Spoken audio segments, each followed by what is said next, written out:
open for installment, installment paluwagan, cash, and layaway.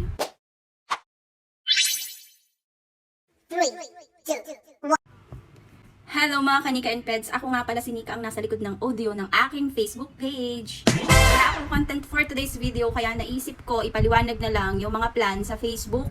Kung mapapansin nyo nga maraming seller ang naglalagay sa dulo ng kanilang post na open for installment, installment paluwagan, cash, and layaway. Wow. So, simulan natin sa cash. Siyempre, alam naman natin na kapag cash ang isang items is kaliwaan kayo, bayad ka, bigay ang items. O, diba, napakasimple. Tapos, sa paluwagan naman, siyempre maraming online seller na nagbubukas ng online paluwagan. Hindi lang siya all about pera, ngayon kasi marami ng uso. Pwedeng gamit sa bahay, sapatos, tsinelas, mga RTWs, lahat yan pinapaluwagan na. Mga appliances, kung tutuusin mas mura sa paluwagan, yun lang, maghihintay ka lang ng slot mo kung kailan ka sa sahod. Kung willing to wait ka naman, diba, why not? Doon ka na lang sa paluwagan. Mababa ang patong, maghihintay ka lang talaga. Yung iba kasi, weekly, 15.30, katapusan, which is okay lang yun kasi napakamura naman ang patong ng paluwagan, hindi kagaya ng installment.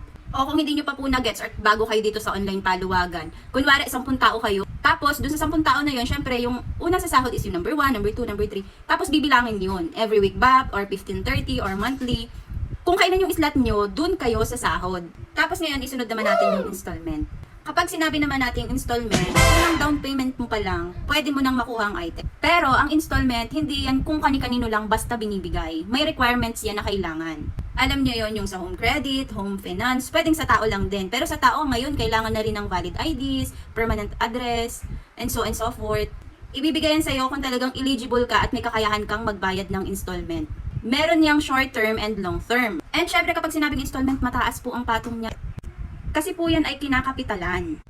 Pero ang advantage naman kasi ng installment is makukuha mo agad yung item nang hindi ka naglalabas ng ganong kalaking pera. Oh, ganito siya. Kunwari, mami ka. Yung anak mo kailangan ng cellphone or gadget sa school. Since wala ka namang ganong enough na money para bilhin yung item na yun, papasok ka sa installment. At syempre kapag kumuha ka ng installment, dapat may kakayahan kang magbayad. Kasi ang installment, give and take yan. Yung nagkakapital, gusto rin niyang kumita. At the same time, nakakatulong pa siya habang kumikita. Dahil nga naibigay niya sa iba na kailangan ng installment yung pangangailangan nila. Ngayon, ikaw naman na kumuha, bayaran mo naman yung kinuha mo. Kasi pinapakinabangan mo naman yung item. Huwag mong tatakbuhan yan. Kasi magbibigay yan sa'yo ng magandang credential kung pwede kang paulitin, kung pwede kang bigyan ng mas mataas na presyo dun sa kakayahan mo. At kapag na-paid mo siya ng maayos, sa susunod na kukuha ka, napaka-easy na lang kasi nga may record ka na. So, ayun ang installment. Ngayon, dito naman tayo sa installment paluwagan. Eto kasing installment paluwagan na to is nakuha ko lang yung idea. Credits kay Ate Rachel. Sa gold siya nakafocus. So ako naman, dahil nagbebenta ako ng gamit sa bahay, naisip ko na pwede pala yung installment paluwagan sa mga items ko. Since marami akong on-hand na items, tapos hindi ko naman siya lahat agad-agad na bebenta, pinapasok ko siya sa installment paluwagan, which is napaka-short term lang. Installment paluwagan is parang pinag-collab lang. Ang installment kasi is makukuha mo siya agad. So, pag installment paluwagan, yes, makukuha mo din siya sa unang hulog pa lang. Para naman saan yung paluwagan? So, ayun. Kaya naman dinugsungan siya ng paluwagan kasi 10 weeks to pay lang siya. Hindi po siya pwedeng mag-long term kasi mababa lang ang patong niya, parang paluwagan, style installment. Gets? At dito nga sa installment paluwagan ay nag-iipon ako ng 10 tao na sabay-sabay kong re-releasean sa unang hulog pa lang. Pero syempre hindi ako basta-basta kung kani-kanino lang nagbibigay. Mga kilala ko yung binibigyan ko. And sa una pa lang na kapag ikaw medyo palyado na, hindi ka na makakaulit.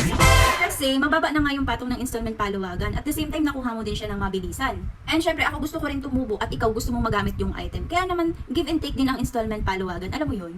Every week may hinihintay ako at hindi natetenga ang items ko. So ayun lang, kakunti lang nag-installment paluwagan na nakikita ko sa online. Kung marami man gagaya, mas better. Para sa may mga on-hand, di ba? Pero depende pa rin yan sa mga nagbibigay, sa mga supplier or sa may mga on-hand. Kasi hindi naman lahat gusto nilang i-installment yung item nila. Gusto nila for cash basis lang, ganyan. Madaming ganun. Kaya napakaswerte nyo kung yung supplier na nakuha nyo is nag-installment paluwagan ng gadgets, gold, and gamit sa bahay na gusto nyo magamit agad.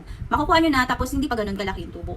At mabilis lang siyang bayaran ha. At ito na nga, isunod natin yung layaway. Yes, matagal na po ako nagpapa-layaway sa online. Years ago na rin at marami na rin po akong naparilisan ng layaway. So ano nga ba ang layaway? Hindi ko na matandaan kung kanino ko i-credits pero itong layaway na to may nagturo nito sa akin nung panahong ako ay reseller pa. Kasi kung ikaw ay reseller tapos nagpapa-layaway ka, napakaganda nito sa'yo. Kasi ito talaga nagamit ko siya nung ako ay reseller pa. Ang layaway term naman po na sinasabi ay magbabayad ka, halimbawa 7K yung item mo. Ang capital niya is 7K. Tapos syempre magpapatong ka as a layaway handler ng 500 pesos only. Hindi mo na dapat palakihin pa yung patong mo na parang installment. Kasi nga kapag sinabing layaway, babayaran mo na muna bago mo makuha yung items. Kailangan ma-fully paid muna ni client yung eksaktong amount na napag-usapan ninyo bago mo ibigay yung item. So, syempre, as a reseller ako nung dati, habang nagbabayad si client, napapaikot ko na yung pera. At yung pera na yun ay nagagamit ko na po sa ibang item. So, ayun. Kaya lang, kapag naging layaway handler ka, be faithful. Dapat po, kapag na-fully paid na po ng iyong customer ang items niya, dapat maipresenta mo na yung item sa kanya. Maibigay mo sa kanya once na fully paid na siya. Kasi, layaway yun. Matagal na niya yung pinagbabayaran sa'yo. Kung halimbawa, 3 months ang term nyo. Doon pa lang sa second month, dapat nakaipon ka na para ma-provide yung kanyang sasahudin sa layaway. So, ayun. Yun yung 4 na nabanggit ko. Installment, paluwagan, and layaway. Kapag installment, makukuha mo agad yung item. Pag paluwagan, maghihintay ka ng slot mo. Pag installment paluwagan, makukuha mo yung item, mababa ang patong, pero mabilis bayaran. Pag layaway naman, kailangan mo na munang i-fully paid bago ibigay yung kanyang sasahudin. So ayun, sana nagets mo ang pasikot-sikot sa online world. Ako nga pala si Nika, sa Nika and Pets. Salamat po sa panonood. Sa susunod ulit. Thank you!